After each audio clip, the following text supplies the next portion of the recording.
This is Professor Soulskool'n Phenomenal here with his dear mother. We're going to say Mrs. Ali X.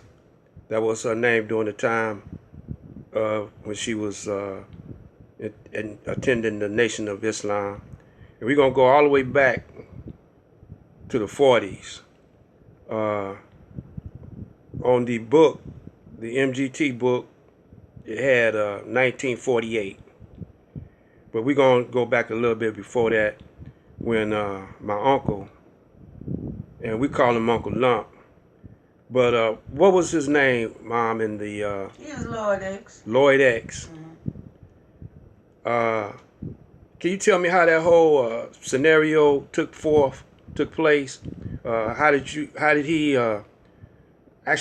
know that he became one? FOI in the Nation of Islam. When he was discharged from the service, it was in the 50s sometime, I think. He, I don't know how he met up with any of the Muslims, but he came back, and the first conversation I had with him was about everybody had to join, in the family had to join the Nation of Islam. Let me interrupt you for a minute. Your book saying 1948 was recorded 1948, so it had to be a little bit before. Yeah, well, when did your dad and them get discharged? In 46. Yeah. It must have been 46. Okay. That's when I was born. Yeah. And so you say some kind of way after he got out the army, he ran into some Muslims. Well, he came out when he was discharged. Cause him and his dad was discharged, but they were drafted about the same time, came out about the same time. And when he came out, when he was discharged, I don't think, yeah, he got discharged before Eli did, on account of the airplane incident. So anyway, so that may be when he met up with the Nation of Islam. But I didn't know for a while, myself, just me personally, but like Mama and Juanita, and naturally his first wife, Hazel, she knew that he was, but he made this grand announcement. I forgot the first time he made this grand announcement, well, Juanita was here. And he told them that, and everybody had to join the nation. Juanita's your sister, right? Yeah. And his sister. And so he told her first that everybody had to join. He told Mama and her first. Okay. And how did he say it? Well, the way I heard the way he said it was that he probably was giving some background on it. But as he was telling them, he also told them that everybody in the family had to join the nation. And if they didn't join the nation, he wouldn't have nothing to do with him anymore. So the first time I went to a meeting at the temple, well, I liked the way they talked. And of course, Mama had joined, and Juanita had joined. And so I had to talk it over with your daddy about me joining. And your daddy said, well, if that's what you want to do, go ahead. I'm not going to stop you. And that's when I joined. Because you the little fella then. Yeah. And he said he didn't even mind, your daddy said he didn't even mind me taking you over there to the meetings and things. You know. Say, but I want him to learn everything. But he wasn't so churchy. Your daddy wasn't so churchy, so he didn't worry about taking you to the church. He just let me do with you what I would do, just take you up to the meeting and things, you know. Because you and Dad, y'all wasn't going to church or nothing like that at that time. What about Grandma? Was she like going to... Yeah, she went to a Baptist church over here on Davidson and DeQuinta. And what about Aunt Neat? She didn't go to church. Love hadn't been to no church either. He just, when he got in contact with the nation, that's when he grasped it real tight. You know, that was just what looked like that was made for. He was waiting for that, and it was made for him. So that's what he did, and so that's how come he made this threatening conversation about everybody got to join and don't have nothing to do with it. Well, you know, me and Juanita and Lump, your uncle and your aunt, we practically raised ourselves, Mm-hmm. and we was close as children. Now, how old are you? How old will you be in this coming this September, the 22nd? I'll be 90. You'll be 90 years old. Uh-huh. And your other two brothers, you had other two brothers. Yeah. They were sort of like Rough Riders or something, right? They were like gangsters. Thugs. Thugs. Oops. I almost dropped the camera when you said that. They was thugs. But they always had a legitimate front. Uh-huh. And they didn't have no interest in joining. No, not a bit. So did you when Uncle Lump, Lloyd X, when he became pretty prominent in the nation, prosperous too. Also, he bought a house over there on Hardy, and one of the ministers. It was a 2-family flat. Yeah, they stayed with. They lived in one of the flats, right? Yeah, because he made the white people move because it was when he bought the house. It was a white family downstairs. The upper flat was vacant, and when he went house hunting, the upper flat was vacant. So he bought that house, but he didn't want them white people living there. So he put them out. Told him his minister was coming there, and that's what happened. What was the name of his minister? Brother Lemuel. Brother Minister Lemuel. Mm-hmm. Now, did you ever meet Malcolm? Yeah. Now, when did Malcolm come in? He came in after you, right? You were first. Oh yeah, much after me. That's I don't know how long ago it was. I don't have no data thing about it. Mm-hmm. But anyway, he came in. He got out of jail, mm-hmm. and he was paroled to his brother, Wilford. Mm-hmm. And Wilford was the minister after Brother Lemuel. Mm-hmm. And how did you meet him? You work with him in the restaurant. Well, we had this restaurant they bought. Mm-hmm.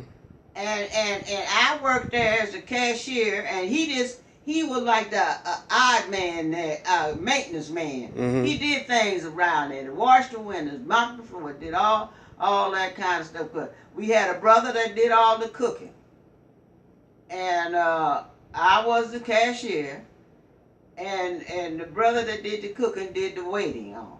So Malcolm, after he got out of jail, I think that's what reason could have helped him, because he got out of jail and they sent him over there to the restaurant we had, and he was there every day.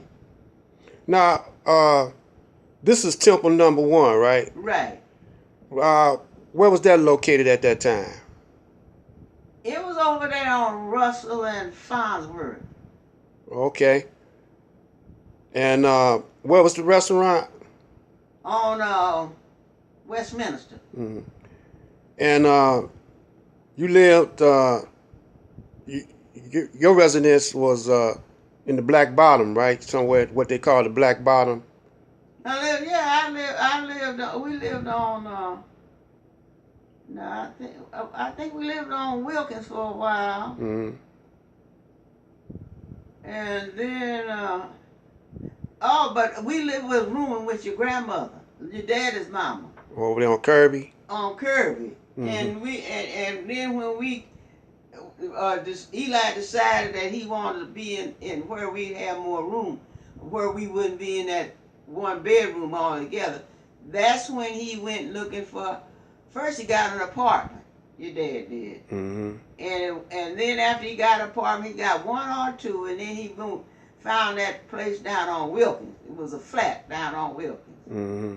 That was right on between Hastings and Rivard. Now, did you ever meet Minister John Muhammad, the blood brother of Elijah Yeah. Muhammad? You met him? Yeah. Oh, okay. That's where he had them daughters and things. Yeah. And lived on Vernon Highway. Oh, okay. And did you ever meet the messenger, Elijah Muhammad? Well, yeah. Mhm. I met him because him and Lump was real tight. Messenger Elijah and Uncle Lump, Lloyd X was real tight. Yeah, when they had social events, Mhm. well, Lump was always there. And then I met him over there at Lump's house. Oh, yeah? Uh-huh.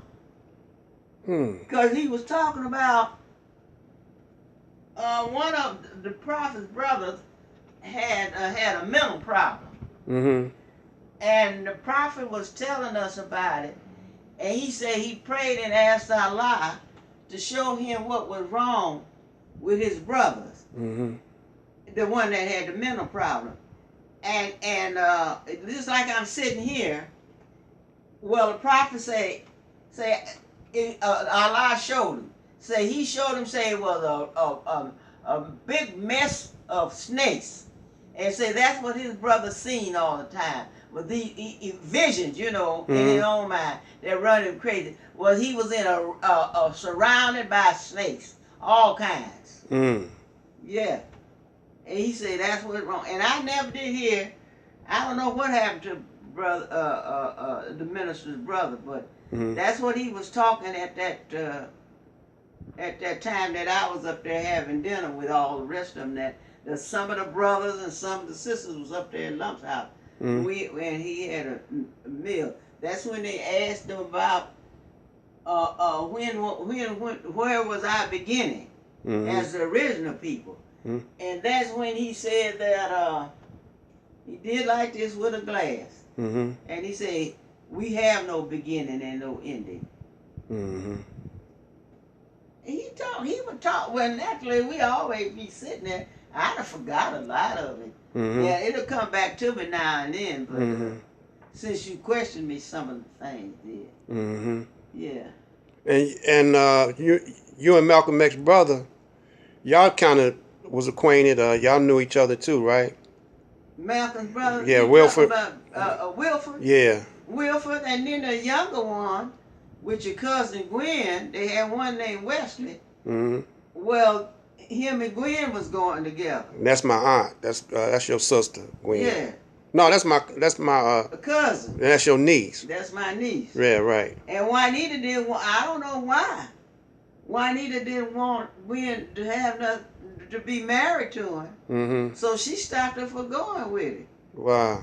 Now Aunt Neat, Juanita, she went back to St. Louis and started a temple there, right? Yeah, And she was like the seamstress or the sewer or the tailor or something.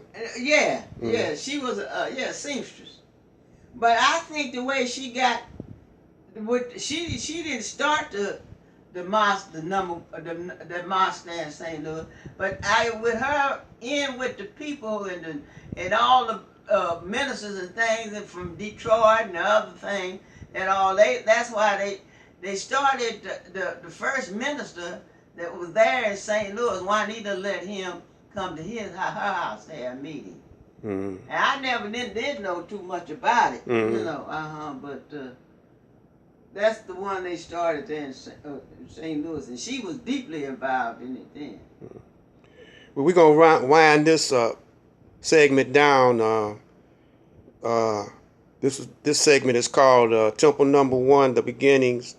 When I say the beginnings, I'm talking about my beginnings, where I started, and why I'm familiar with the surroundings. So we're going to end it here, and stay tuned for more videos coming up in the future. This is Souls to Souls, Professor Soulskool'n, for now I'm talking with my mom. Peace.